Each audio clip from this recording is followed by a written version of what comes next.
Hi guys, welcome to the channel. In today's video, I'm going to show you how you can remove vocals from a song. So before getting into this video, must subscribe to our YouTube channel and click on the bell icon. So the first step you simply need to do is to search on Google splitter.ai and hit enter, and you need to open the first website and you need to log in into splitter.ai. So as you can see that I'm now logging,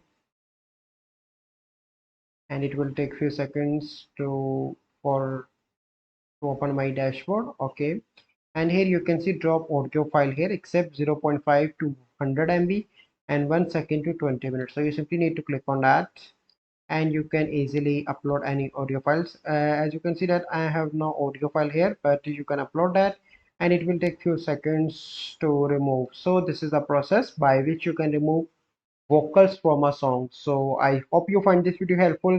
If you find this video helpful, must like this video, subscribe to our YouTube channel for future videos. We'll see you in the next video. Thank you. Have a good day.